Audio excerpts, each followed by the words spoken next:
Good evening and welcome to Daily Debrief. I'm Lis Wiehl. Today we cover the disturbing trial of Donald Smith in Jacksonville, Florida. We had very important witnesses today. We had Dr. Valerie Rowe. Now remember, she's the medical examiner, and she had some very disturbing testimony. And we also had Officer Charles Carter. He testified on a secret jailhouse recording. We're going to have a lot more of that later in this broadcast. Let's go first to Heather Hansen on today's recap of yesterday's opening statements. Opening statements began in the Florida trial of Donald Smith. Smith is accused of abducting, raping, and murdering 8-year-old Cherish Periwinkle in 2013. Smith allegedly met Cherish's mother, Rain Periwinkle, and her children at a Florida dollar store, where he offered to buy new clothes for the children. Together, Smith and the Periwinkles drove to a local Walmart. That Walmart was the last place Rain Periwinkle would see her daughter alive. During opening statements, the prosecution painted a gruesome picture of what happened to the 8-year-old girl after she was kidnapped. Cherish Periwinkle was 8 years old. She weighed 67 pounds. Separated from her mother, her little sisters, from all she knew was safe in this world. She spent the last petrifying hours of her life with him. He gagged her, he raped her, he sodomized her, and then he strangled her. He gagged her with such force, her gums and her nostrils bled. He strangled her with such force, her eyeballs bled. Cherish did not die quickly, and she did not die easily. In fact, hers was a brutal and tortured death. And after he killed her, he pulled her little, lifeless body through the woods, pushed it under the water, forced it under a tree, and took asphalt, bricks, and debris and weighted her down. Because he planned for no one to find her. But as you learn, things did not go according to his plans. He was caught. The defense's opening statements focused on Cherish's mother, Rain Periwinkle, and the decisions she made the day her daughter was killed. Good morning. We are here in this courtroom because the state of Florida is seeking the death penalty. And you have just heard an emotionally charged opening statement designed to anger you. What we are asking you to do, as Americans in this country, is demand the state of Florida live up to their burden of proof, for they share it alone. Do not make any fixed opinion at this moment, but listen to all of the questioning, including the cross-examination. I will be upfront with you. There will be many people, Mr. Fletcher and I do not cross-examine. We will help you test this evidence that the state brings forward. And unfortunately with that, means that we will cross-examination. Rain Periwinkle. Smith's defense attorneys explicitly stated they would be cross-examining Rain Periwinkle as part of their case. But when the time came, Donald Smith asked his lawyers not to question the mother. Donald Smith is facing the death penalty in this case. This is Heather Hansen for Law&Crime. Here at Law&Crime, we've also been following the trial of millionaire Bob Ward. And more on that, we go to Rachel Stockman, our Law&Crime trial chief. Mayor Bob Ward's retrial is underway in Orange County, Florida this week. Ward is accused of second-degree murder in the 2009 shooting death of his wife, Diane. Ward was convicted of the crime in 2011, but citing mistakes by the defense, the conviction was overturned in 2016. The prosecution focused on the Ward's financial troubles and called bankruptcy lawyer Roy Colbert to the stand. Colbert stated that Bob Ward was extremely unhappy that his wife Diane was going to testify in their pending bankruptcy lawsuit. Did Mr. Ward express the belief that his wife, Mrs. Ward, shouldn't be examined at all? Yes. And did he express displeasure that she was to be set before him? Yes. All right. Now, did you all leave with any sort of agreement as to what was going to go on, or was it their position, no, Mrs. Ward is not coming that Thursday, and your position was, well, I guess maybe I'll see about getting a court order? Is that a fair assessment? We agreed to disagree. I was going forward Thursday. All right. The defense claims evidence was mishandled in the initial investigation of the crime scene, making it impossible to determine who pulled the trigger and ended Diane's life that night. Ward's defense also claims Diane was a drinker with a history of violent outbursts. On Monday, Diane's friend Christina Steinhaus testified, giving an account of Diane's excessive drinking and aggressive behavior. One evening in late 2008, we were at a horse show. We were at the Conyers Horse Show for a national derby that both of our daughters were riding in. And Diane lost her temper on me. She went after me and got in my face and was extremely aggressive. Rude, mean, called me every name in the book, pushed me. And I said, you have to calm down. This is about children. This should not affect our friendship.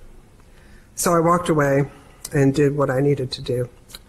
And a couple of hours later, after the show had completed, I saw two people helping her to her car. She was totally inebriated. So she had apparently to use so much to drink that she physically had to be assisted or oh yes, kind of carried, not physically. The jury also heard from Mallory Ward, Bob and Diane's daughter. Tell the jury about what was your observation of the relationship that your mom and dad had together? My parents had a very loving relationship. My dad doted on her. My mom respected him. They were great. I mean, it wasn't like Leave It to Beaver, but nothing is. But, you know, my parents loved each other. We will continue bringing you updates on this trial. I'm Rachel Stockman for Law and Crime. Joining me here at Law and Crime is Julie Rendelman, a distinguished criminal defense attorney here in New York. Julie, so today we had, in the Bob Ward case in Florida, we had the daughter and also a friend of the victim testify.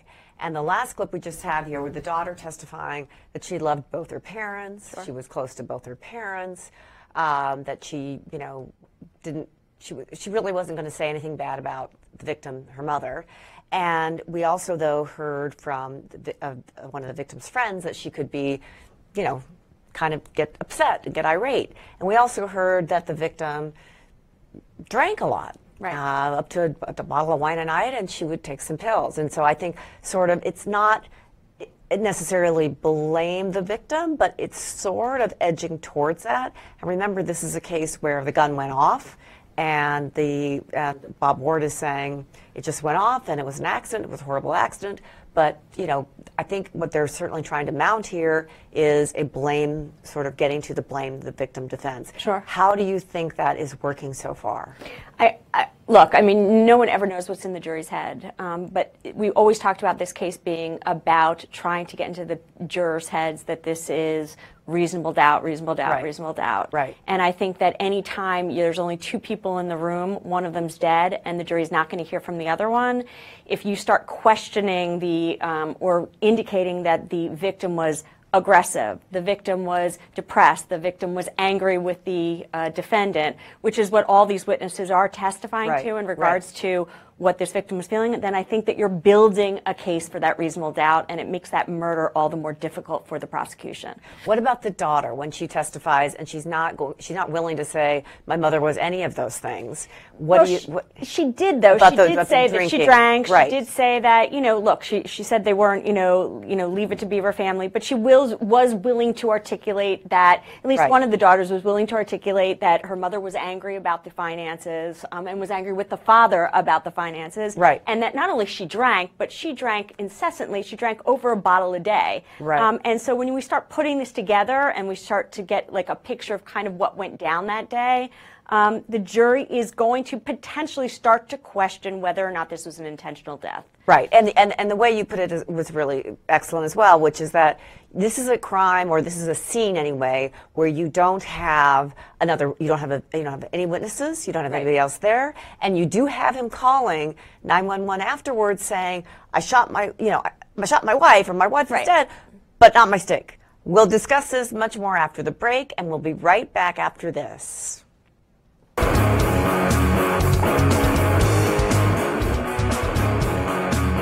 Welcome back to the Daily Debrief. Today we heard the testimony from the medical examiner in the Donald Smith case, Dr. Valerie Rowe. She testified about Sherry Periwinkle's body. It was extremely graphic, her testimony. It was very emotional, and it was so emotional at one point that she really couldn't even continue her testimony. She described the signs of sexual assault present on the child, as well as the injuries, the trauma present on the little 8-year-old's body. She described the signs of sexual assault, the brunt force that was used, as well as signs of trauma and strangulation. We're going to go to a clip, a piece of this testimony, just a piece of this testimony in our Daily Debrief right here. You mentioned earlier that during an autopsy you take dissections. Yes.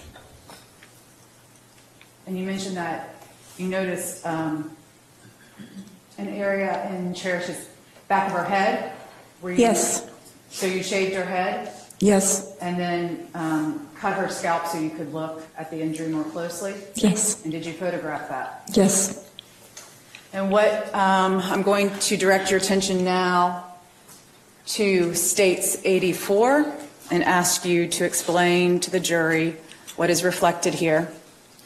Okay, so when the scalp is reflected back, you have an area of hemorrhage right there.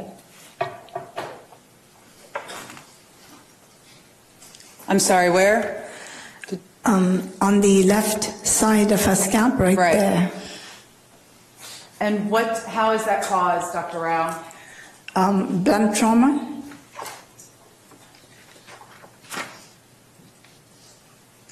I'm going to show you 2 more photographs of the dissection taken of Cherish Periwinkle's throat. Will you first tell the jury what you saw when you dissected her throat? Yes, so what we do is, I'm sorry, I have to take a break. Can I just have like 5 minutes? Do you want a 5-minute break? I think we'll all take a break for 10 minutes. Opinion as to how Cherish Periwinkle died. Yes. And what is it? Mechanical asphyxia. Will you explain what that is to the jury? So what she sustained was tremendous force on her neck, such that she could not breathe. She suffered swelling of her brain as a result of lack of oxygen to her brain, and as a result of which she died. Before we review, the medical examiner, someone who is trained, whose professional job it is to examine dead bodies and then to come to court and to testify as to her findings on those dead bodies, as to how they died, and to go through in testimony as to what happened and exactly what she was doing there on the stand. That's her job. That's her, what she's a professional, what she's supposed to be doing. Had to, as we just saw there, ask for a 5-minute break. She was granted the 10-minute break, and then the direct examination kept going, and she was actually able to answer a few more questions.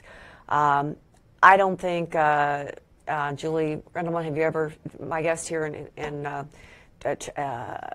the studio, have you ever, at Daily Debrief, have you ever seen that happen in your experience? I've never seen that happen in my experience. I was a prosecutor for over 20 years and a homicide prosecutor. I've never once seen a medical examiner break down. As a defense attorney, I've never seen a medical examiner break down. we were talking about this before. Police officers break down when they, when they're at the scene and they see these children in the most horrific of ways. And I understand that this is incredibly emotional. Right. I get it. I'm trying to excuse it, but I have to say, the one thing that the expert's there to do is give scientific testimony. And so one would expect, there's an expectation that she's not going to emote in front of this jury because it's going to have a negative impact on them and prejudice them. I understand that everyone's human, but I admit that I'm quite surprised that she was not able to hold it together. Interestingly enough, I am so glad you viewers are able to actually see this as opposed to just be reading a transcript, because just watching, even before she broke down, just watching her movements there on the stand, watching her eyes go back and forth, watching her, just even the way she was sort of tremoring, just watching her just on that stand, you could see, to me anyway, she seemed so very uncomfortable, so very sad, so very unhappy to be there and to have to be reporting on this. And I'm kind of with you, Julie, that it's a horrible, horrible crime. Absolutely. It's absolutely, to me, these are the worst of the worst crimes. And as a former prosecutor, I saw bad stuff as well.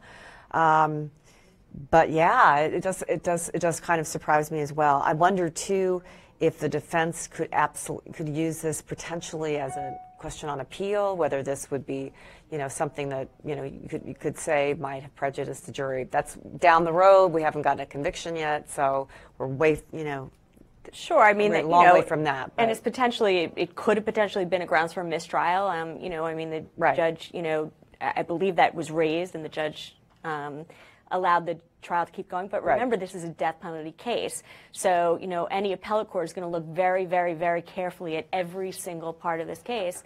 And, when a medical examiner reacts the way she did, that might be something that raises kind of some issues on appeal. But it did go on. She was able to answer the questions. It did go on. Mechanical asphyxiation, force on the neck was the cause of death. She went on then graphically to describe, everything that, she was able to go on and discuss it. And she still, is on the stand going forward. And actually, even though it's very graphic, this is important testimony for the jury to hear. The jury has to hear the manner in which this little 8-year-old girl was tortured, because that is important not only for the death, not only for getting the penalty, but also getting the sentence, but also getting the death penalty imposed as well. Exactly. So it's absolutely critical that the jury actually hear all this. It's not just that the prosecution is wanting to add on, but the prosecution actually needs this witness and needs to hear all of this testimony for reasons that are important for their case. So it's not just that they want to have this graphic stuff in there. So we're going to have much more of this testimony from Dr. Rowe when we get back from this break.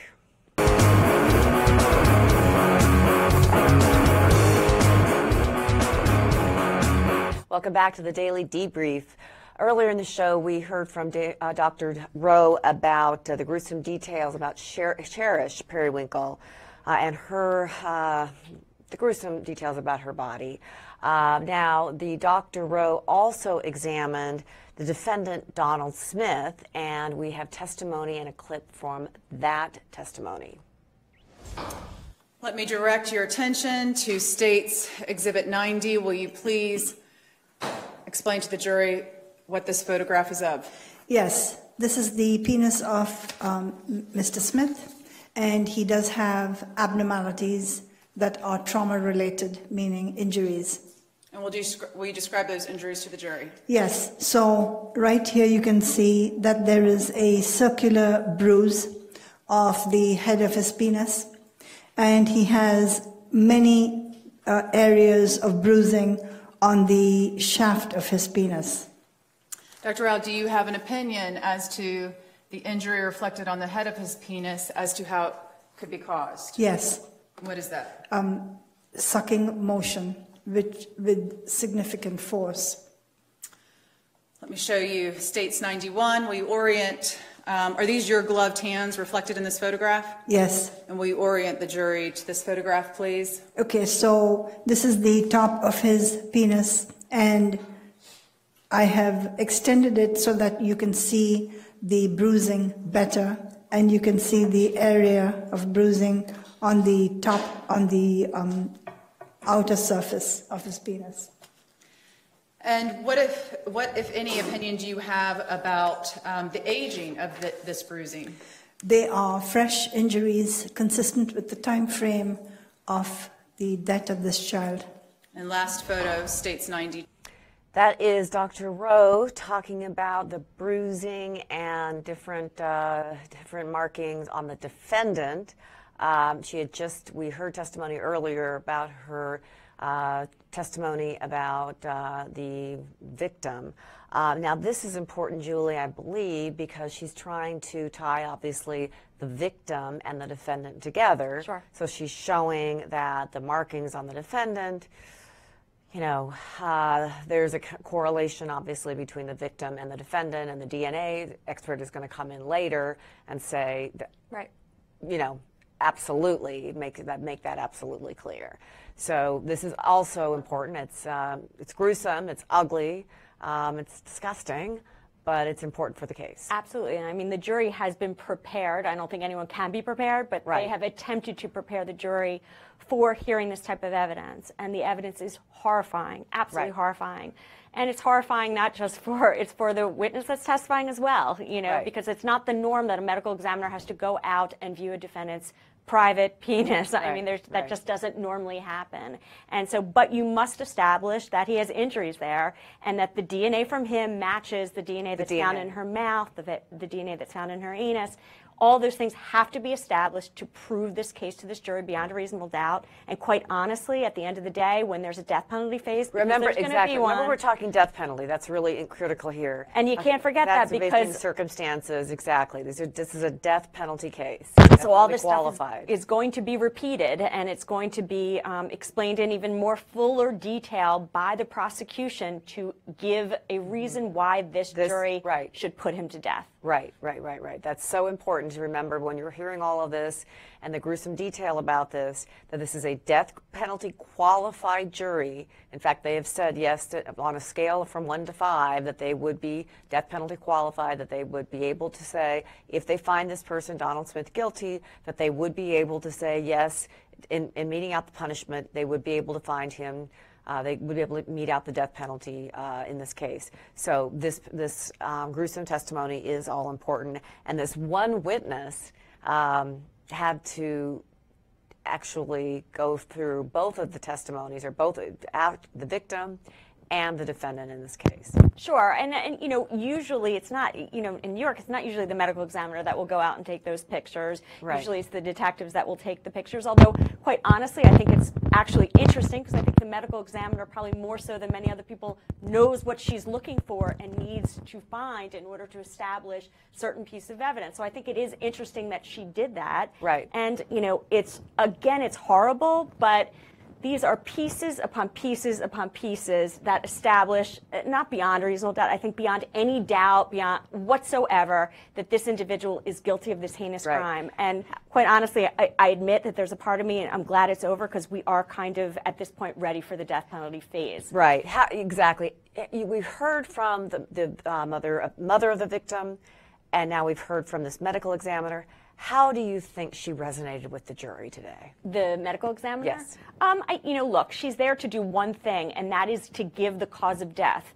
The jury's not supposed to care about how emotional she is. They're not supposed to worry about that. But she was. She was, and they're supposed to disregard it. I think it's very hard to disregard it. It's like, how do you unring a bell? Right. But the jury saw it, and hopefully they're only listening to the scientific testimony. And the scientific testimony about how this child died is absolutely unbearable for anyone to hear. And so I think she came off very well. I think she came off believable. I don't think there's really any question as to how this child died. I think the question really is the specific nature of the various things he did to this child while the child was still alive. Right, but before she actually got to her opinion about mechanical asphyxiation, she went through, boom, all of these different things about what happened to this poor little girl. She went line by line by line by line by line about the horrific nature of the assault and death. We'll be right back.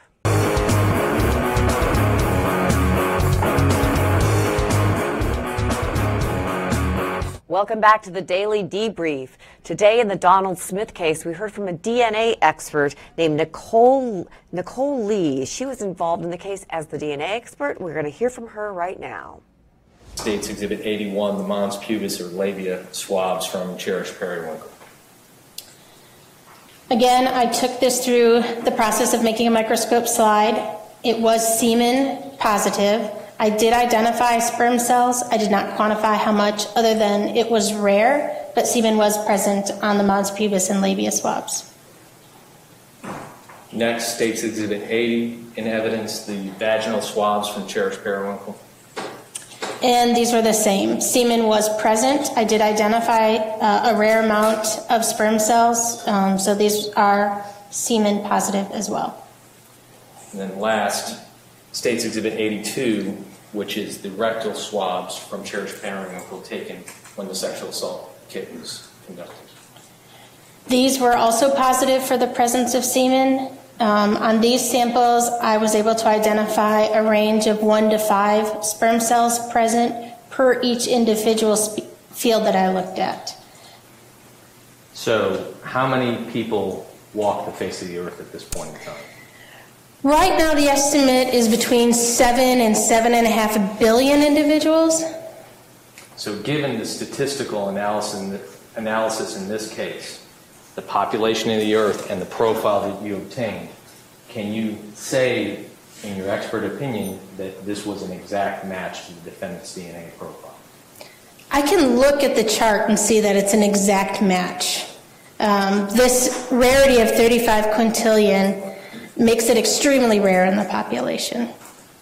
Meaning with that many zero. All right, that's the expert, DNA expert, Nicole Lee. Now, she's on the stand. That's direct examination in the Donald Smith case, and she's saying exact match, DNA, that's it.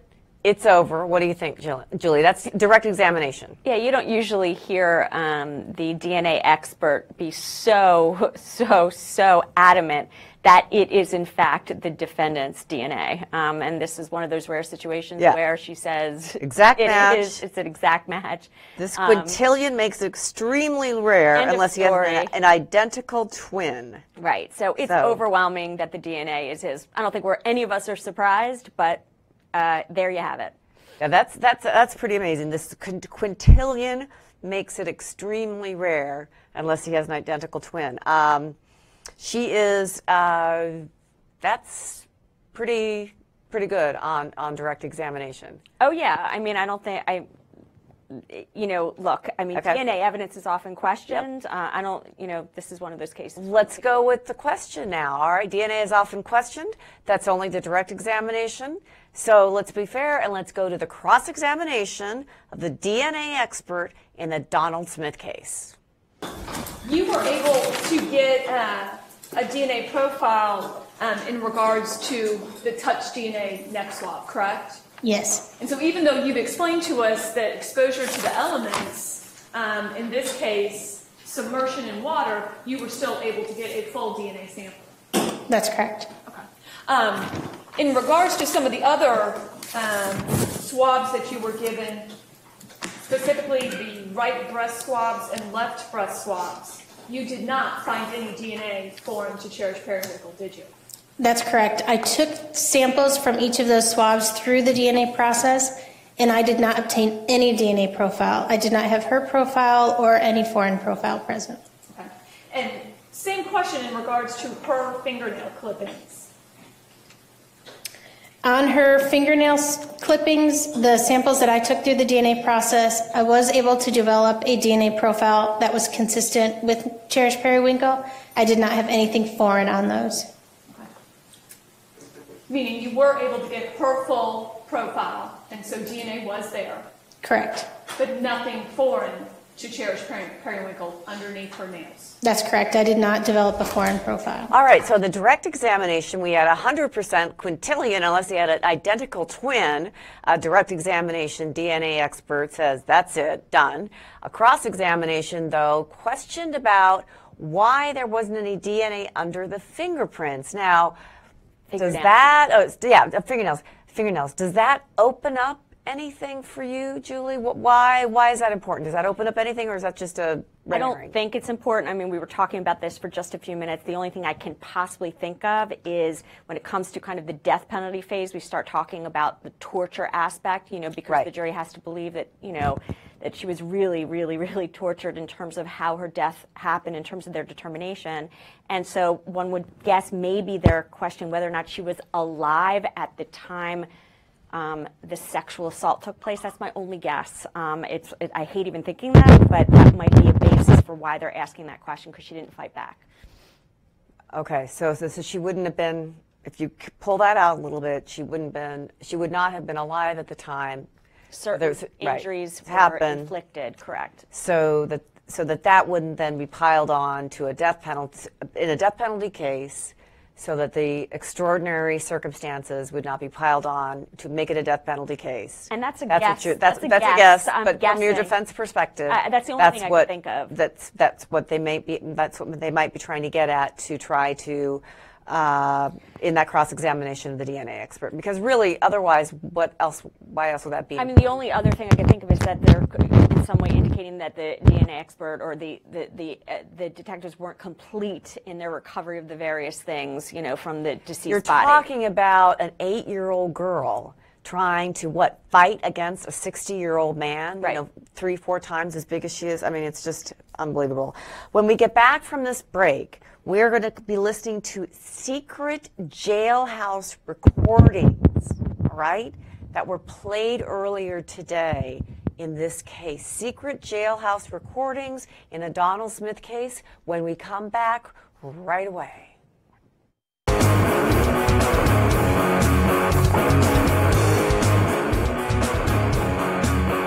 Welcome to Daily Debrief. I'm Lis Wiehl. Today we heard secret jailhouse recordings of Donald Smith that were taken while he was in jail, and they were taken by investigators there. So let's go straight to that.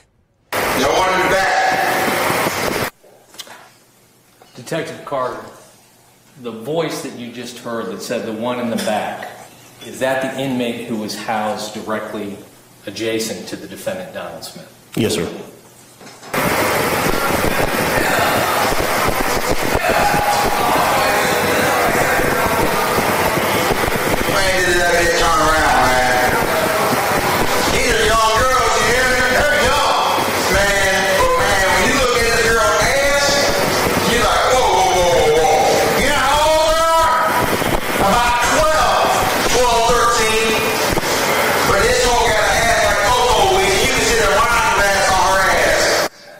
Second voice that's on that recording, is that the voice of Donald Smith? Yes, sir. Yeah. You still think she's 12? Yeah. That's right up my alley right there. That's my target area right there. That's what I go after. Well, you have fun with that one. You still think she's 12? Yeah.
Let me just inquire. The voice that we just heard that said, "Cherish have some butt on her," that was not this defendant, correct? Yes, sir.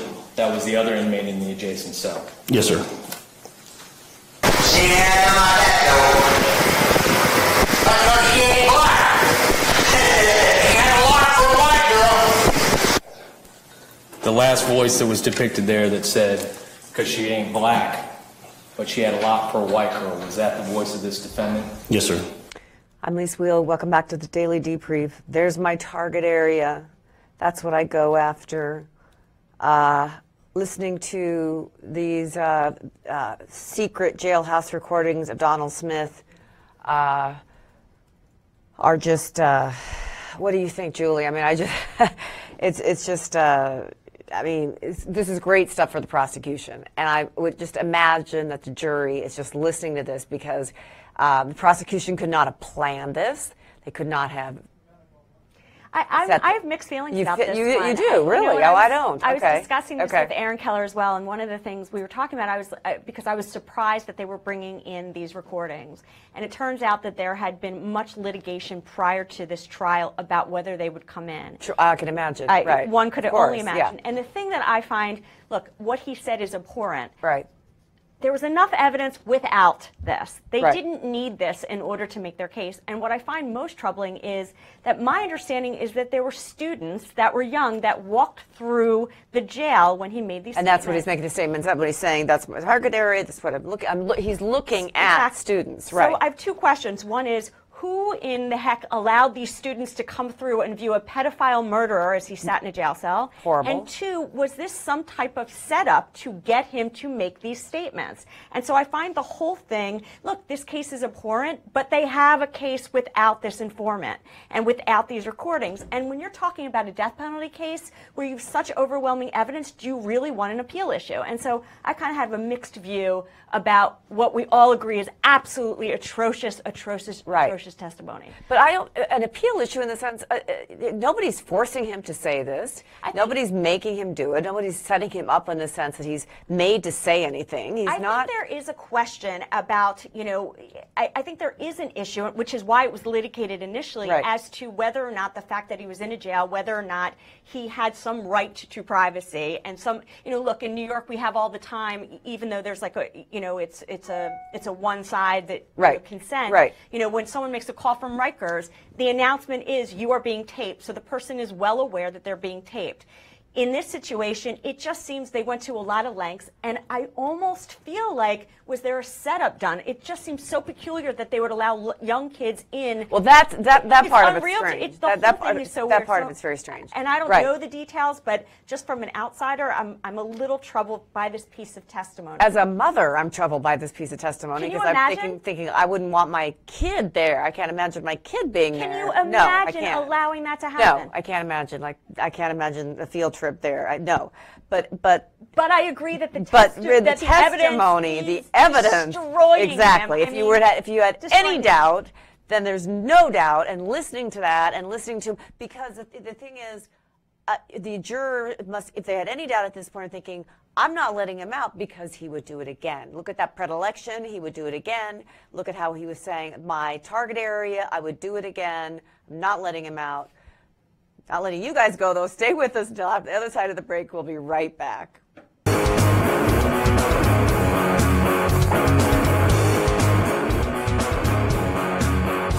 The Daily Debrief. Today in the Bob Ward case in Florida, his daughter Sarah took the stand and had some very interesting testimony. Let's go to that for a minute.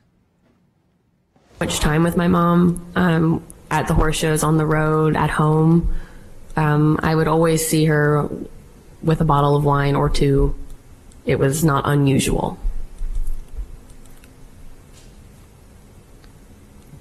Did there come a time when your mom stopped drinking red wine? Yes, for a time. Okay, when was that? Late spring, early summer 2009. Okay, and why? Sustained. Okay. Did there come a time when your mom started again drinking red wine? Yes. When was that? About a week before I had lost my mom. Okay, so Sarah, daughter, Bob Ward, the victim's daughter, the daughter of the billionaire, millionaire real estate developer. Billionaire, whatever. Lots of money. Lots of money. But that was part of the problem, is that this millionaire real estate developer there in Florida had financial issues, had financial problems, and Sarah, one of the daughters, in fact, both daughters, knew about those financial problems and blamed one parent or both parents. So that was the issue. There are financial issues definitely involved in all this. Sarah, the daughter, testified about the mother drinking, about the pills, and about blaming the mother and or the father about the financial problems. Maybe the mother knew about the financial problems. There's money involved, there's alcohol, there's pills. What did you take from this testimony from the daughter today? I think it's interesting that the prosecution is using the money problems as a reason he would have killed her, and yet the defense is using the money problems as a reason why he didn't kill her. Right. And so it's interesting how they're both kind of playing it on both sides. You know, look, the daughter obviously has a stake in the game because her father is someone she's close to, but then again, she has a stake in the game because her mother and her were close. So it's kind of interesting for the jury to make a determination as to her truthfulness. But the big thing we take away from it is that the mother was a big drinker, not just a big drinker, but an incredibly big drinker, and there seemed to be a lot of pills involved, a lot of depression involved, happy pills, not happy pills, and so it seems that they're building, as we talked about in the very beginning, they're building a case for reasonable doubt as to whether or not it's an accident or some type of attempted suicide where the father fought her off and the gun went off, whatever it is, to kind of make that case to strengthen the defense against finding him guilty of murder. But then I guess doesn't the defense have, you know, the defense has to still deal with that 911 call, right, where he says, I shot her, and, you know, they've got that call to deal with. They do, except that there's a way to spin it, and I think the way to spin it is, you know, remember, it does take him a while, but when she specifically asks him if he intentionally shot his wife, he said no, it was an accident. And so, you know, he could have initially said whatever he wanted. He made a phone call and said that he shot her. He may be taking some responsibility because it was an accident, because there was a struggle, that he feels that if he hadn't gotten involved in that struggle, that the gun wouldn't have gone off. I don't know. I don't think any of us will ever know because he's not testifying and she's not alive. But I do think there's a way to spin what he said to still help the defense. Okay, now if that we're going to play that defense out, we haven't heard, and I think we're getting towards the end of this trial, or maybe not, but the defense would have to put on some toxicology. We'd have to have some more evidence, right, that at that time she was drinking, she had pills, she had something. Sure. I think it did come out. I think that there big. was, through the autopsy, I believe that there was evidence as to how much was in her system. A lot. I don't recall. I do think one thing that's interesting is that he didn't testify. I don't believe he testified at the first trial, and the question always becomes, why doesn't someone testify? And I think that's an interesting issue when it comes to this case. Now that would be, I would be very curious to hear what he would have to say. Well, and he, as the only two people they're there, he's the only one that's alive. Right. If he were to testify in this trial, as he didn't in the other, and the jury doesn't know about the other trial. Right. Well, we hope not. Where they're not supposed to know about the other trial, or if they do, they're not supposed to think about the other trial. If he were to take the stand on this trial, he would be able to come up with his theory of the case. But maybe his story doesn't sound that good. I mean, who knows why someone doesn't take the stand, and they don't have to take the stand. But I'm actually very curious about him in this situation because he is the only one in the room besides his wife. Right.